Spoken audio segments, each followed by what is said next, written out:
भारत की electric car market में अब तक टाटा, महिंद्रा, ह्युंडई, एमजी जैसी कंपनियों का दबदबा रहा है, लेकिन अब जल्द ही इन्हें एक विदेशी कंपनी से टक्कर मिलने वाली है।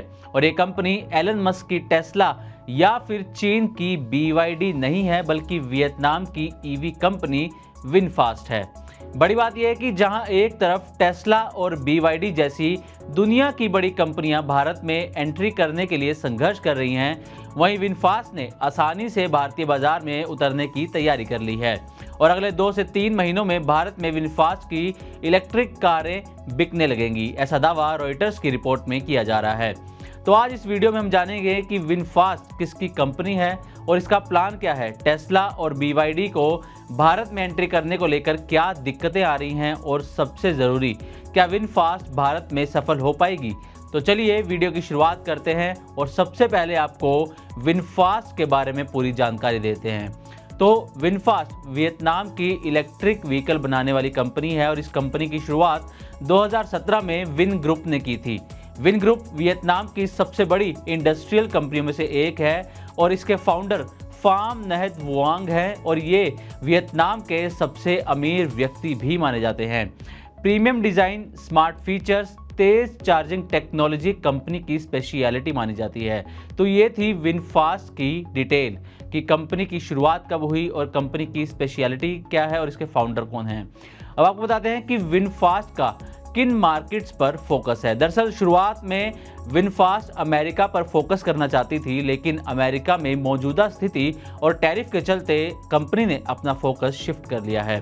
कंपनी का अब भारत, इंडोनेशिया और फिलीपींस की मार्केट पर फोकस है और इसी कड़ी में अब कंपनी भारत में एंट्री करने जा रही है।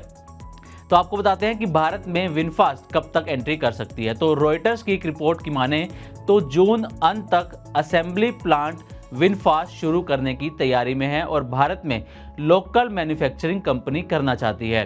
कंपनी इंपोर्ट ड्यूटी बचाकर कीमतें कम रखना इसका टारगेट है। हालांकि इलेक्ट्रिक व्हीकल्स पर कंपनी जो है वो इंपोर्ट ड्यूटी कम भी करवाना चाहती है, जैसे कि टेस्ला ने भी मांग की है। और अक्टूबर में इंडोनेशिया में भी विनफास्ट अपना प्लांट शुरू करने वाली है। तो भारत में जून एंड तक कंपनी का प्लांट शुरू हो सकता है और फिर यहीं पर कंपनियों गाड़ियों की मैन्युफैक्चरिंग करेगी और इसके बाद अक्टूबर में इंडोनेशिया में भी कंपनी का प्लांट शुरू हो जाएगा। अब आपको बताते हैं कि टेस्ला को कहां दिक्कत आ रही है। ये तो थी विनफास्ट की जानकारी कि विनफास्ट भारत में कब तक एंट्री कर रही है, कंपनी कैसी है, कब इसकी शुरुआत हुई थी। अब आपको बताते हैं कि टेस्ला को भारत में एंट्री पर क्या दिक्कत आ रही है। दरअसल एलन मस्क भारत में टेस्ला की एंट्री के लिए काफ़ी सीरियस हैं और इसी मसले पर टेस्ला के CFO वैभव तनेजा का कहना है कि भारत में इंपोर्ट होने वाली गाड़ियों पर 70% इंपोर्ट ड्यूटी और 30% लग्जरी टैक्स लगता है। इससे भारत में कार की कीमत अमेरिका की तुलना में लगभग दोगुनी हो जाती है। उन्होंने कहा कि इसके चलते ग्राहक ये सोचते हैं कि वो कार के लिए बहुत ज़्यादा पैसे दे रहे हैं। वैभव तनेजा का कहना है कि ये अतिरिक्त पैसा टेस्ला के पास नहीं जाता, बल्कि स्थानीय सरकार को दिया जाता है।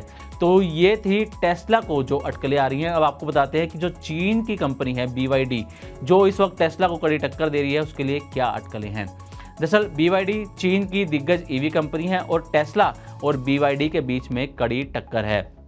BYD भारत में कदम तो रख चुकी है, लेकिन अभी उसके लिए काफ़ी दिक्कतें हैं। सरकार की सुरक्षा से संबंधित कुछ चिंताएं हैं और चीन से जुड़ी राजनीतिक संवेदनशीलता के चलते भी BYD को भारत में कुछ दिक्कतों का सामना करना पड़ रहा है। BYD की कुछ गाड़ियां फिलहाल भारत में बिकती हैं, लेकिन कंपनी भारत में बड़े पैमाने पर प्लांट लगाना चाहती है। भारत सरकार से प्लांट की मंजूरी फिलहाल BYD को नहीं मिल पाई है और इसके लिए BYD लगातार संघर्ष कर रही है।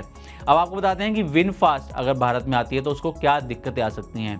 दरअसल भारत में विनफास्ट के लिए राह आसान नहीं होने वाली, क्योंकि कंपनी को कई बड़ी चुनौतियों का सामना करना पड़ेगा, जिसमें पहली चुनौती होगी मजबूत कंपनियों की मौजूदगी। यानी कि Tata Motors, Mahindra, MG, Hyundai जैसी कंपनियां पहले से भारतीय बाजार में हैं और भारतीय जो कस्टमर्स हैं वो इन कंपनियों से भी अच्छी तरह वाकिफ हैं। इसलिए जो भारतीय बाजार में कंपनियों की मौजूदगी है ये भी विनफास्ट के लिए एक बड़ी चुनौती बनने वाली है। दूसरी, टेस्ला और BYD जैसे दिग्गजों का ट्रैक रिकॉर्ड। दरअसल जब इतनी बड़ी कंपनियां खुद को पूरी तरह से भारत में स्थापित नहीं कर पाई हैं तो विनफास्ट के लिए ये और भी मुश्किल हो सकता है, क्योंकि टेस्ला और BYD के मुकाबले विनफास्ट अभी काफ़ी छोटे स्तर पर कंपनी को माना जा रहा है। तीसरी जो चुनौती हो सकती है वो है इंफ्रास्ट्रक्चर और प्राइस सेंसिटिव मार्केट। दरअसल भारत में ग्राहकों को सस्ती, टिकाऊ और भरोसेमंद गाड़ियां चाहिए, इसलिए विनफास्ट को सही कीमत और अच्छी सर्विस ग्राहकों को देनी होगी, तभी कस्टमर बेस यहां पर बढ़ सकता है। और चौथी जो चुनौती है वो है ब्रांड पहचान। दरअसल भारत में विनफास्ट एक नया नाम है जिसे लोगों के बीच अपनी पहचान और भरोसा बनाना पड़ेगा, और इसमें कंपनी को लंबा समय भी लग सकता है। लेकिन इसके अलावा अगर देखा जाए तो भारतीय बाजार में काफ़ी बड़ा मौका इस वक्त है। भारत दुनिया का सबसे तेजी से बढ़ता EV मार्केट है। सरकार फेम 2 जैसी स्कीम से EV को बढ़ावा भी दे रही है और कई राज्यों की तरफ से अपनी अलग अलग EV पॉलिसी बनाई गई हैं। इन पॉलिसीज़ में टैक्स छूट, चार्जिंग स्टेशन का निर्माण, रजिस्ट्रेशन में राहत जैसे कई प्रावधान हैं। तो कुल मिलाकर भारतीय बाजार में जल्द ही कई बड़ी इलेक्ट्रिक व्हीकल बनाने वाली कंपनियां एंट्री करने जा रही हैं, और इसमें अभी तक टेस्ला, BYD और विनफास्ट का नाम ही सामने आ रहा है। लेकिन अगर रॉयटर्स की रिपोर्ट की माने तो विनफास्ट जून में भारत में ही मैन्युफैक्चरिंग प्लांट शुरू करने की तैयारी में है, जिससे ये टेस्ला और BYD से पहले ही भारत में प्लांट शुरू कर लेगी। इससे कंपनी को कई फायदे हो सकते हैं, लेकिन अब देखना ये होगा कि ये तीनों कंपनियां भारत में कब तक अपने प्लांट शुरू कर पाती हैं और इससे पहले से मौजूद कंपनियों पर क्या असर होता है। तो उम्मीद करते हैं कि आपको हमारी तरफ से दी गई ये जानकारी अच्छी लगी होगी। इसी तरह की और भी वीडियोस के लिए देखते रहें Money9 और सब्सक्राइब करें हमारा चैनल। साथ ही बिजनेस और पर्सनल फाइनेंस से जुड़ी और भी खबरों को आप हमारी वेबसाइट money9live.com पर भी पढ़ सकते हैं।